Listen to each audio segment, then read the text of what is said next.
I had to read the headline twice. Shocking news out of New Jersey, and it's very good for gold and silver. And you will talk about it in this video as we explore.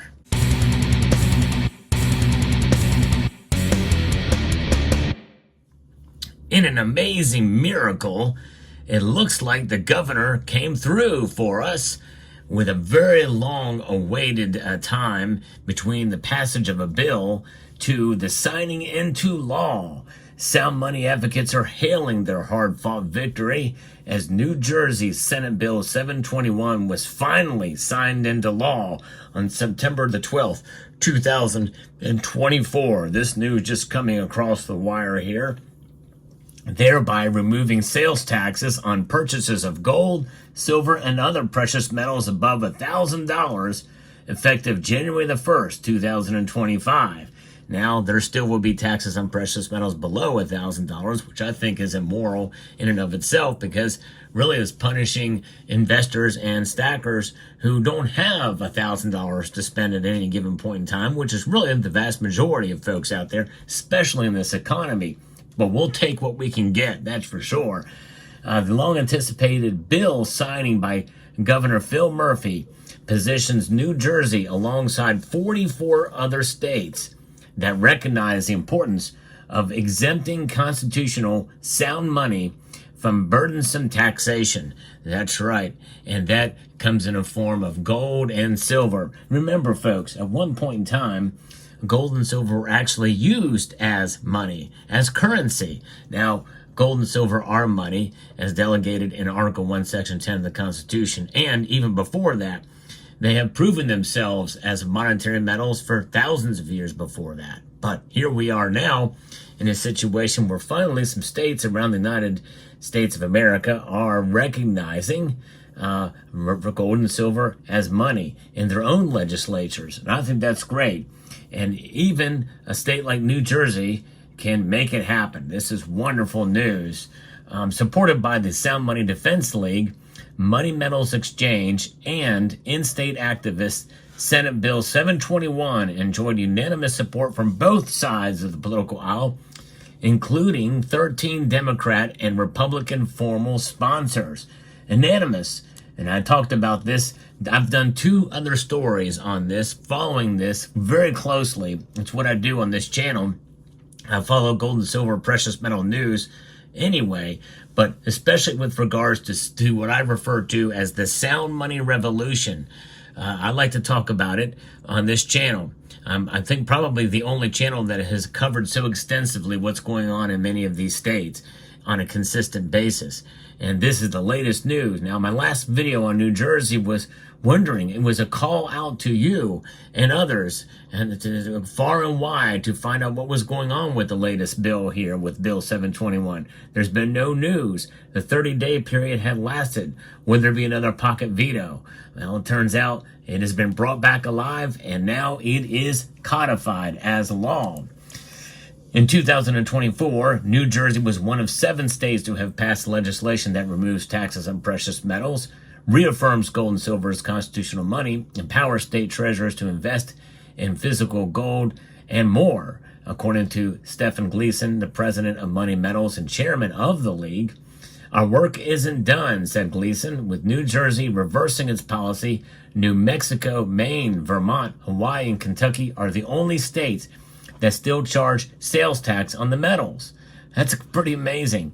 Especially with Kentucky, you would think that it would be a state that would do it, but we know what happened there. Beshear knocked it down, the governor of Kentucky, and because it did pass there, but he did an outright veto because of, I think people should write his office if you live in Kentucky, and implore him that this should not be happening. Gold and silver and the Constitution. Remind him of what the Constitution says about gold and silver.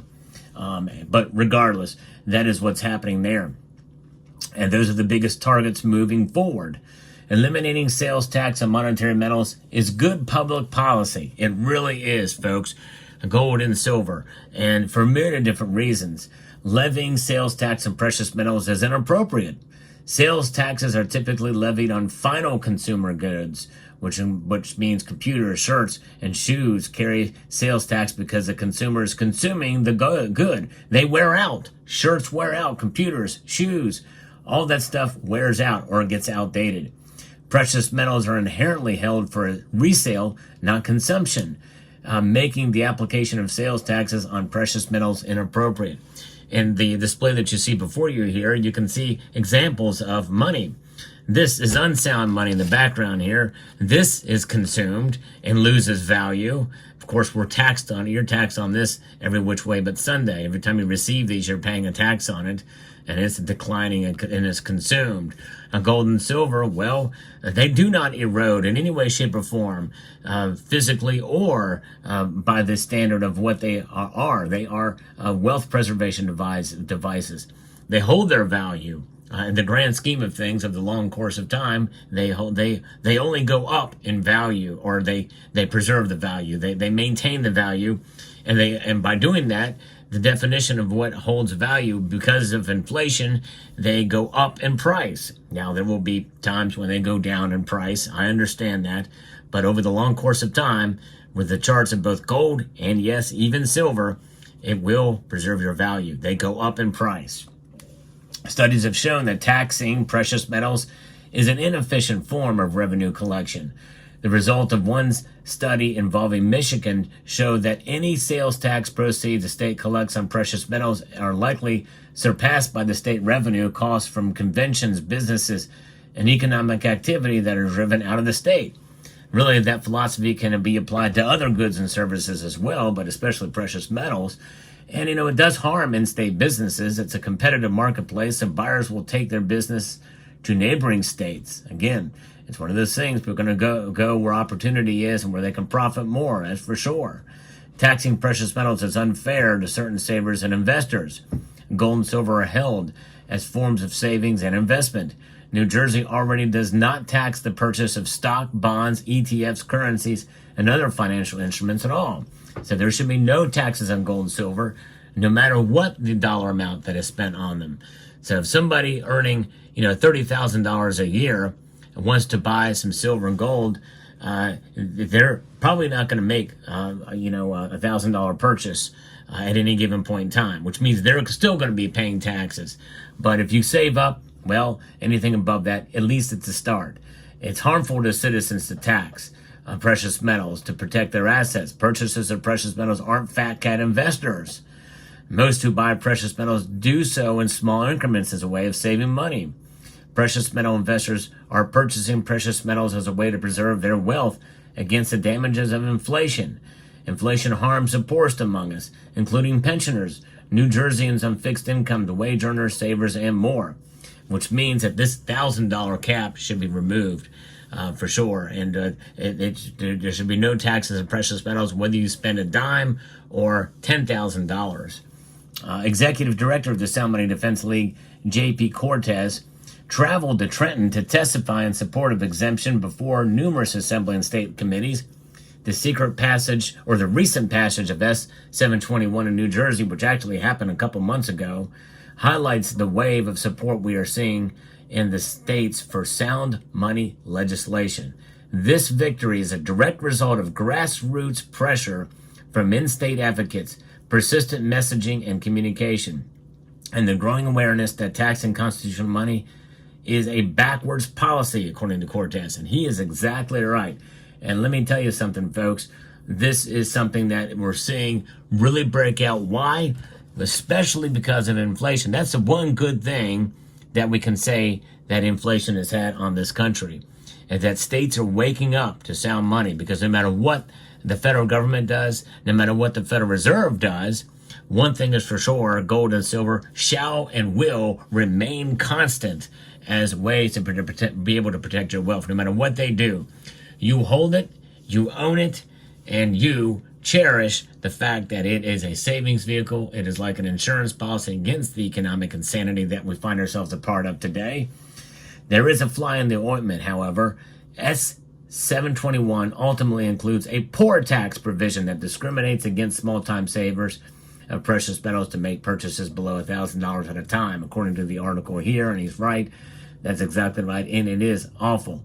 When they're talking about, only the richest where they get that tax free. I mean, I would think that if anything, Democrats who are supposedly for the poor would say, you know what, people who could spend more than $1,000, the tax is not going to hurt them as much as it would somebody who can't make the purchase of above over $1,000. It should just be fair for everybody. Just do away with the tax in general. Maybe next year they can make that happen. New Jersey is one of only 7 states that includes this regressive tax scheme. The other states are California, Connecticut, Florida, Maryland, Massachusetts, and New York. And so exempting all larger purchases of gold and silver coins, bars, and rounds. Its score is expected to rise sharply in the Sound Money Index, where it had languished in 49th place. So this is a good step forward, but it's still just the beginning. There's a lot of activity. There's a lot of more to do around the country to bring these states up. Ideally, everybody should be on the same page. No taxes on gold and silver. In fact, there should be no taxes on capital gains tax of gold and silver, because what is a capital gain anyway? Especially with inflation rearing its ugly head. If you earn a 2.5% increase based off the latest CPI numbers, you ain't doing crap, but just maintaining the wealth you already have. It's just ridiculous. I've got money in a money market that's earning less than the rate of inflation right now. And I'm going to have to pay taxes on any little bit of earnings I've had from that. That's immoral. That's absolutely immoral. And there's many of you who feel that taxation is theft. And I'm of the mind to believe in many ways that that's the case. And it certainly is theft with regards to being done through inflation, because inflation is a hidden tax. But we see it in real time here. So good news from New Jersey. I actually applaud the governor, Governor Murphy, for signing this legislation. It's the beginning of more to come. This is good news. Stay tuned to this channel. This channel is going to bring you more and more in the world of precious metals news. So hope you found this video informative, insightful, and educational. I'd like to extend a multitude of gratitude to each and every one of you for taking the time to watch, and to encourage you to please rate, share, comment, and subscribe.